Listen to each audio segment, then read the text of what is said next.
Hey everyone, welcome back to my channel. और आज हम बात करने वाले हैं यूकैरियोटिक सेल्स के बारे में।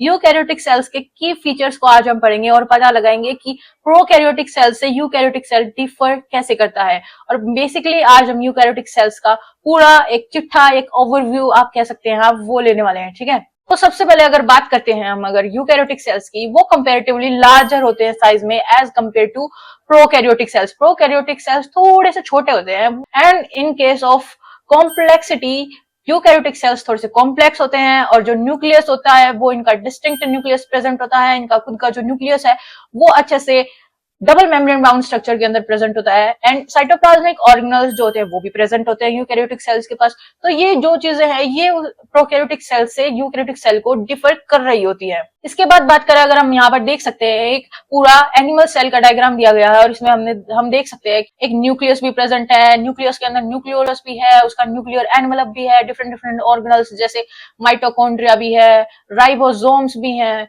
रफ और स्मूथ एंडोप्लाज्मिक रेटिकुलम भी है, गोल्जी भी है, साइटोप्लाज्म में स्ट्रीम कर रहे हैं सारे, और जो सेल मेम्ब्रेन है वो भी प्रेजेंट है। तो इसके बाद बात करें अगर एग्जांपल्स की, तो प्लांट है यूकैरियोटिक्स का एग्जांपल, और जो एनिमल है और जो फंजाई है और जो प्रोटिस्ट है वो एग्जांपल्स हैं यूकैरियोटिक सेल्स के। तो हमें यहाँ पर बात ध्यान रखनी है कि ये 3-4 मेन पॉइंट्स है। मैंने 4C करके ट्रिक भी दी है कि प्रोकैरियोटिक सेल्स और यूकैरियोटिक सेल्स में आप डिफरेंशिएट कैसे कर सकते हैं। आप वीडियो को चेकआउट कर सकते हैं।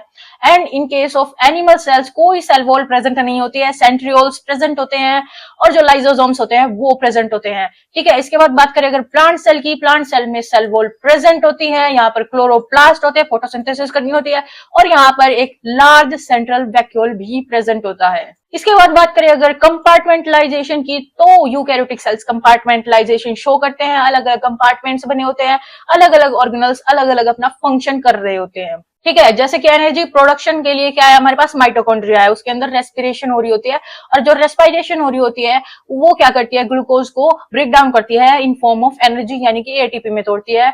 और इसके बाद बात करें अगर प्रोटीन सिंथेसिस की, तो रफ एंडोप्लाज्मिक रेटिकुलम जो है वो प्रोटीन की सिंथेसिस कर रही होती है। और अगर इसके बाद बात करें सेल मेम्ब्रेन की, तो सेल मेम्ब्रेन जो होती है वो सिलेक्टिवली परमिएबल होती है और फोस्फोलिपिड बाइलेयर जो होती है वो प्रेजेंट होती है, जिसमें कि प्रोटीन्स प्रेजेंट होते हैं, जिसमें स्टीरोल्स प्रेजेंट होते हैं और ओलिगोसैकेराइड्स भी प्रेजेंट होते हैं।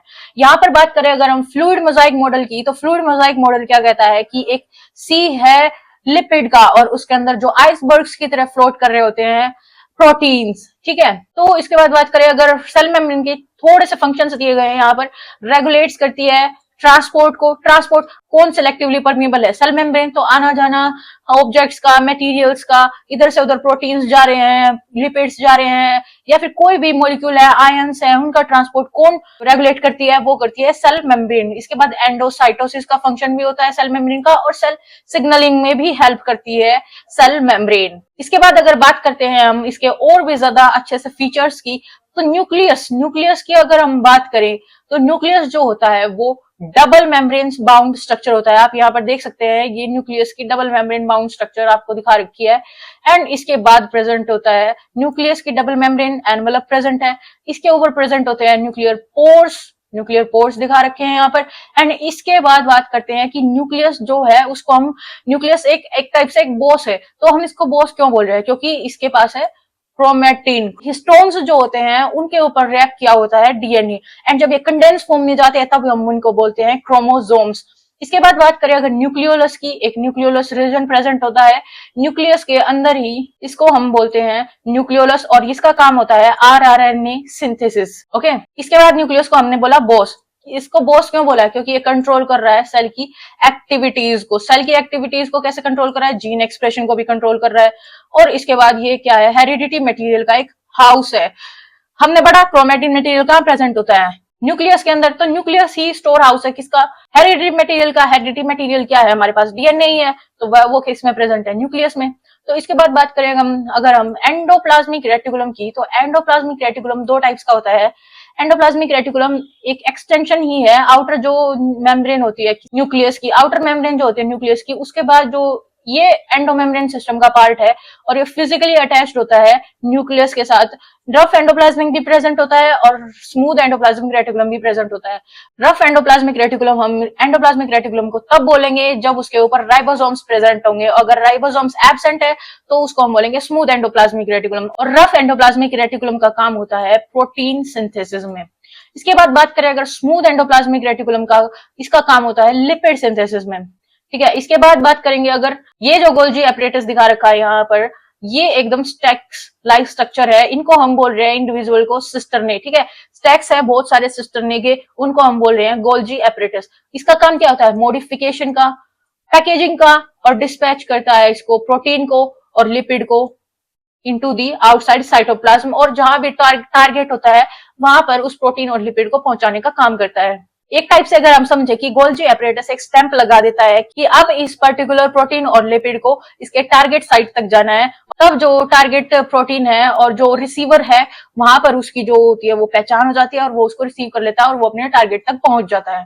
ठीक है, इसके बाद बात करेंगे अगर माइटोकॉन्ड्रिया की, बट उससे पहले एक और पॉइंट है इसमें जो बोलते हैं प्लांट्स के अंदर जो होता है वो गोल्जी एपरेटस जैसी बॉडी होती है, वहां पर उसको हम बोलते हैं डिक्टियोसोम्स। इसके बाद बात करें अगर माइटोकॉन्ड्रिया की, तो माइटोकॉन्ड्रिया होता है डबल मेम्ब्रेन बाउंड स्ट्रक्चर, और इसमें जहां पर सिस्टरने प्रेजेंट थे और वहां पर क्या प्रेजेंट होंगे? क्रिस्टे। और माइटोकॉन्ड्रिया हमें पता है power house of the cell है, क्योंकि वहां पर एटीपी की सिंथेसिस हो रही है बाय रेस्पिरेशन। एंड इसके बाद बात करेंगे अगर प्लास्टिड की, प्लास्टिड में हमने यहाँ पर 3 टाइप पढ़ने हैं, क्लोरोप्लास्ट, क्रोमोप्लास्ट और ल्यूकोप्लास्ट। तो क्लोरोप्लास्ट का काम होता है फोटोसिंथेसिस, एंड क्रोमोप्लास्ट, क्रोमो मतलब कलर यानी कि पिगमेंट वाला जो प्लास्टिड है उसको हम बोल दिया क्रोमोप्लास्ट, एंड ल्यूकोप्लास्ट जो होते हैं वो स्टोरेज के काम आते हैं। इसके बाद बात करते हैं अगर राइबोसोम्स की, तो यहाँ पर 80s राइबोसोम्स प्रेजेंट होते हैं यूकैरियोटिक सेल्स में, और प्रोकैरियोट्स में 70s राइबोसोम्स प्रेजेंट होते हैं। राइबोसोम्स हमने बात करी कि भी ईआर के साथ बाउंड भी हो सकते हैं और उसके साथ फ्री भी प्रेजेंट हो सकते हैं। तो लाइसोसोम्स जो कि हाइड्रोलिटिक एंजाइम्स को कंटेन करते हैं, जहां पर जब सेल के अंदर बहुत सारा जो सेल डेब्रिस होता है वो जो होता है वो डाइजेस्ट किसके थ्रू होता है? लाइसोसोम्स के थ्रू। जब वो लाइसोसोम्स के अंदर जब डेब्रिस जाता है तो उसका डाइजेशन का काम ये हाइड्रोलिटिक एंजाइम्स करते हैं। तो ये इसका काम क्या है?